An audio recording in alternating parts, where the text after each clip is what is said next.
ہماری آج کی بزم کا عنوان رمضان المبارک ہے۔ رمضان المبارک کے روزے ہر مسلمان عاقل و بالغ مرد و عورت پر فرض ہیں۔ I would like to call Mariam and Ishal for Naat from 4th class. رمضان علم و ادب سکھلائیں گے، دین خدا پھیلائیں گے، مسجد میں بھی جائیں گے، ہم دو نعت سنائیں گے۔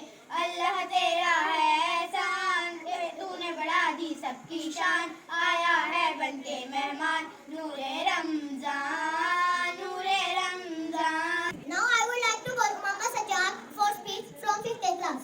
اسلامی عبادات میں سے روزہ ایک اہم عبادت ہے اور Now I would like to call Umar Faisal for information from 5th class. روزے کو عربی زبان میں صوم کہتے ہیں۔ صوم میں لفظی معنی کسی چیز سے رکنا۔ روزہ رکھنے سے انسان صحت مند رہتا ہے۔ I would like to call Ramin Raza for Hadith from 5th class. روزہ میرے لیے ہے اور میں ہی اس کا اجر دوں گا۔ اے ایمان والو، تم پہ روزے فرض کیے گئے ہیں جس طرح تم سے پہلے لوگوں پہ فرض کیے گئے تھے تاکہ تم پرہیزگار بن سکو۔ I would like to call Abdul Rahman for questions from 5th class. روزے کو عربی میں کیا کہتے ہیں؟ روزے کو عربی میں صوم کہتے ہیں۔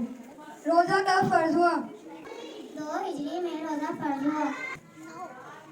MashaAllah, I would like to call Umar Asif from 5th class for paragraph. رمضان کا مہینہ اللہ تعالیٰ کی طرف سے نعمت ہے۔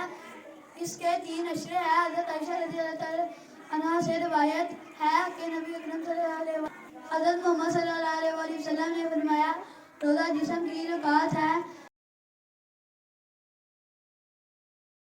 پہلا عشاء رحمت، دوسرا عشاء مغفرت، تیسرا عشاء باعث ایجاد۔ روزہ دار کے لیے 2 خوشیاں ہیں، ایک افطار کے وقت، دوسری اللہ تعالیٰ سے ملاقات کے وقت۔